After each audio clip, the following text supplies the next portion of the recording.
Les bonnes idées valent toujours la peine d'être écoutées. Sous le haut patronage du secrétaire général de l'Union pour la démocratie et le progrès social UDPS, Augustin Kabouya, le corps de l'élite scientifique de l'UDPS a uni ses forces et lance du 6 au 7 juillet 2022 à Kin Plaza, Bayrou-Tana.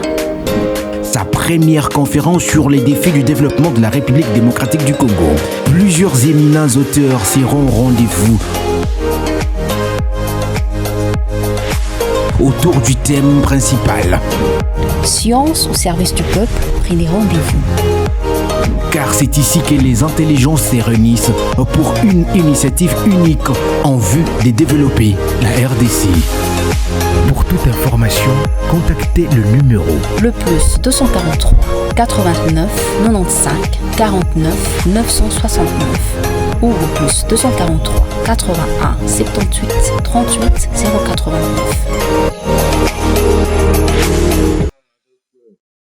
Madame Gisèle Makengo, et qui est déjà dans la salle. Elle est professeure à la faculté des sciences et technologies, département des sciences de la vie.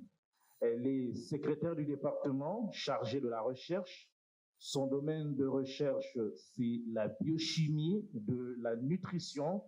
Elle est experte aux analyses biochimiques des aliments et à la formulation des aliments de complément pour les jeunes enfants. Elle est finalement consultante à la FAO en matière de nutrition. Sans plus tarder, je passe la parole à la professeure Gisèle Makengo Kafouti.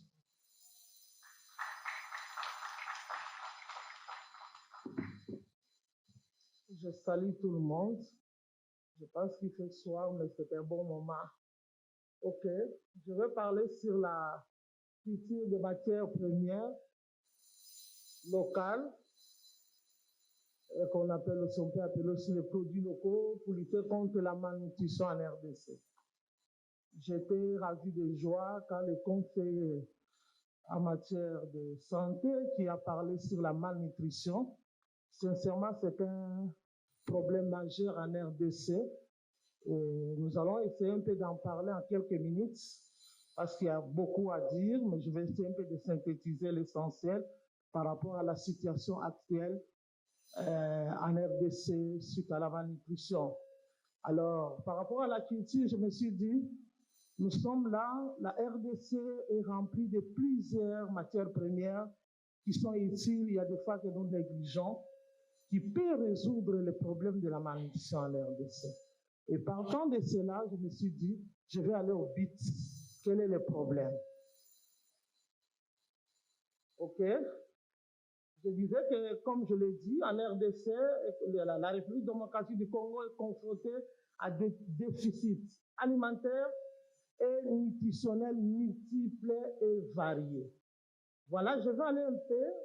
OK, je vais travailler avec les diapos. Quel est le problème? C'est le titre de NICS 2018 qui nous montre au moins qu'il y a 21 provinces qui ont des prévalences qui dépassent les seuils de sévérité de 40%, comme on m'a dit beaucoup. Par exemple, je prends Kwango, il y a au moins 54,6% des enfants qui sont atteints de la malnutrition chronique. Voilà un peu la situation aussi au Kasaï central. Et nous avançons même au Kwilu, c'est 47%. C'est un problème très sérieux par rapport à la malnutrition chronique. Il y a quand même des études, il y a des solutions par-ci, par-là, mais la situation persiste toujours. Okay. Là, c'est par rapport aux études qui ont été déjà effectuées en RDC, en se basant sur l'évolution du retard de croissance chez les enfants de moins de 5 ans. Nous quittons de 47%, l'étude de l'EDES en 2017. Maintenant, on est à 42%, les études faites par MIC 2017-2018. Il y a une petite amélioration, mais on a toujours des enfants malades. Comme m'a dit le conseiller, nous avons toujours un problème de la malnutrition en RDC. C'est toujours des études qui ont été déjà faites, que je me réfère toujours. par rapport à la malnutrition aiguë. Nous regardons là-bas, regardez par exemple au nord, au Bangui, il y a au moins 13,5%. Au total, il y a au moins 5 provinces qui ont des taux qui dépassent même 5% de la malnutrition aiguë.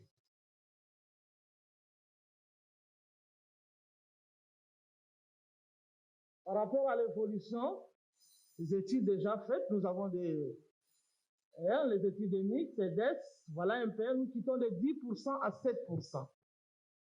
Donc, une légère amélioration, nous devons trouver toujours une solution pour que le taux de malnutrition puisse vraiment diminuer en RDC. Ça, c'est maintenant l'état nutritionnel des femmes par province. Voilà, c'est l'étude de l'EDES en 2014. Si vous regardez notre graphique de femmes maigres, il y a au moins 32,2%.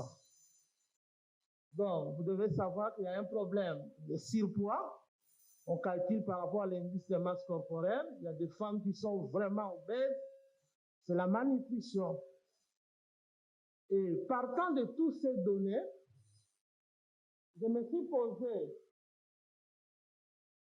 tant de questions. Quel est l'objectif de cette étude, de ce projet que nous pouvons mettre en place pour le développement de la RDC? Je me disais, il faut chercher à valoriser des produits locaux, des matières premières locales pour lutter contre la malnutrition en RDC. Parce que nous avons beaucoup comme matières premières, mais le problème, c'est le traitement. Le problème, les gens n'en tiennent pas compte.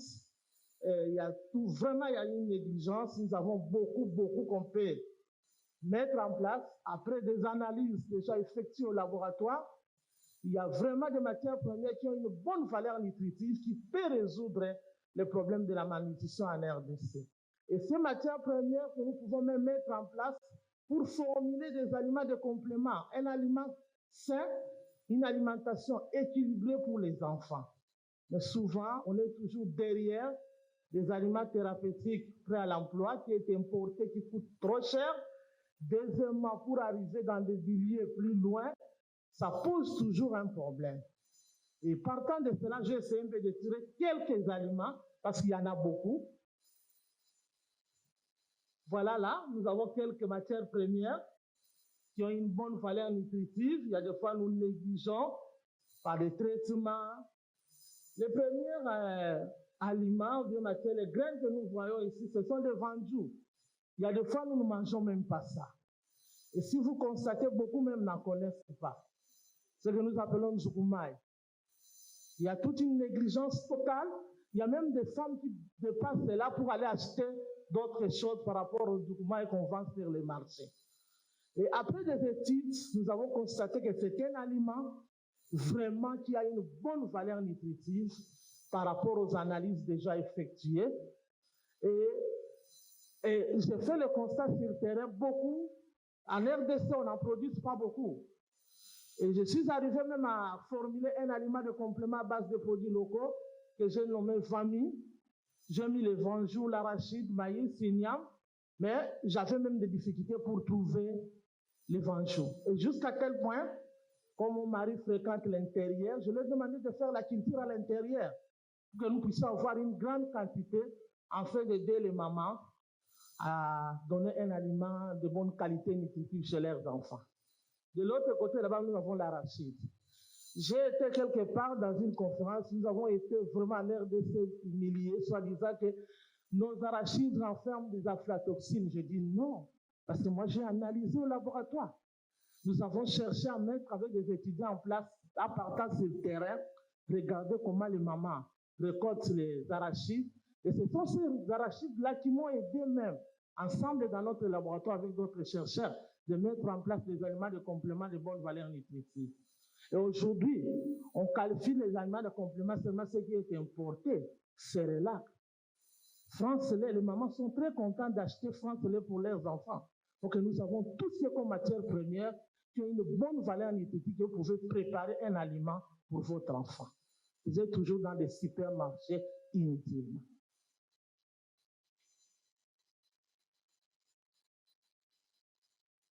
Il y a aussi le maïs. le maïs. Hein, il y a des mamans qui font des mélanges elles-mêmes. Ils prennent le maïs, ils mélangent, c'est bien. Mais le problème, c'est la manière dont vous traitez cet aliment. Parce que vous allez même dans des machines où on a déjà pilé d'autres matières premières, qu'on n'a pas le même sac. Vous aussi, vous mettez vos arachides là-bas, vous faites des mélanges, le soya, vous mélangez avec. C'est bien. Mais le problème, la manière dont vous avez traité cet aliment qui pose un problème sur votre enfant. Il faut être très sûr de là où vous avez vraiment mis en place vos matières premières pour la préparation de l'aliment pour votre enfant. De l'autre côté, là, je donne l'exemple de manière douce que nous négligeons souvent, ce qu'on appelle matuluku, c'est ça, non? F100, de manière douce, qui contient moins de cyanure pendant le traitement. C'est ce que nous utilisons plus pour préparer une bouillie pour les jeunes enfants. Ok. Là, je donne l'exemple de l'igname. Donc, je prends quelques matières premières, pas les tout. Mais je prends l'exemple de l'igname. Là, nous avons l'igname germain. Il y a des fois, je regarde, j'étais sur le terrain, je vois les mamans qui préparent des bouillies, mettent d'huile. L'huile pour faciliter la digestion. Parce que la plupart des bouillies qui sont sur le terrain posent un problème de la digestibilité. Ils mettent l'huile. Il y en a qui ne savent pas pourquoi ils mettent l'huile. C'est pour permettre à ce que l'enfant puisse bien digérer l'aliment, qu'il n'y ait pas de constipation. Maintenant, nous, en faisant quelques études, nous avons constaté que l'igname ici, la population ne la consomme pas. Le Dioscorea bibifera, que nous appelons mato. Les gens n'en consomment pas. Mais c'est un aliment, c'est l'igname qui a une bonne valeur nutritive et qui facilite même la digestion, que ce soit chez les enfants, soit chez les adultes. Et ce qui a fait que chez moi, j'ai essayé de cultiver cela dans la parcelle. Et chaque fois, nous en mangeons. Et ça facilite la digestion, c'est bon. Et après les études, nous avons constaté que les enzymes qu'ils renferment peuvent faciliter la digestion et les mettre dans la bouillie des enfants au lieu de chercher par-ci, par-là. Et d'autres aussi mettre du miel. Mais à la place, nous avons préféré utiliser les ignames. Il y en a de plusieurs sortes, des moments, tout ce que vous connaissez. Mais il y a tout un processus pour respecter sa valeur nutritive. Il y a des légumes aussi, j'ai pris quelques exemples que nous négligeons. Et kalakasa, aujourd'hui vous ne voulez plus en prendre, vous êtes fatigué. Les gens disent que ça pousse dans des toilettes. Mais ça a une bonne valeur nutritive, c'est très important pour la santé. Je prends mbonj, qui est vendu sur le marché. C'est vraiment une légume, vous pouvez aussi préparer ça, une bouillie pour votre enfant. Ce sont quelques exemples que j'ai soulignés par rapport à plusieurs matières premières qui gorgent la RDC. Par rapport aux options à mettre en œuvre pour apporter des solutions concrètes aux questions liées au développement de la RDC, voilà ce que moi j'ai proposé qu'on peut mettre en place. D'abord, premièrement, aider la population à la culture de produits locaux de bonne valeur nutritive pour leur alimentation. Comment reconnaître qu'il y a des aliments qui ont de bonnes valeurs nutritives? C'est par la sensibilisation.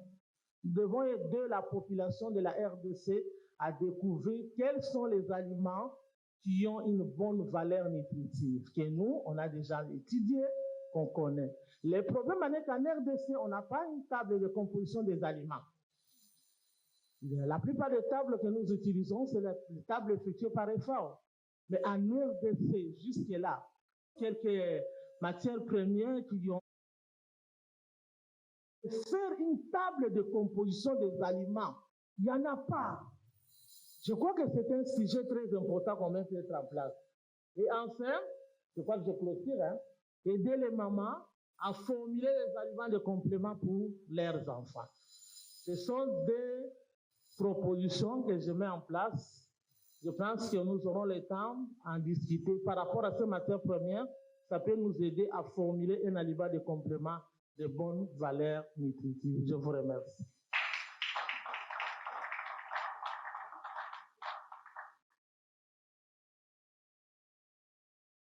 Merci beaucoup.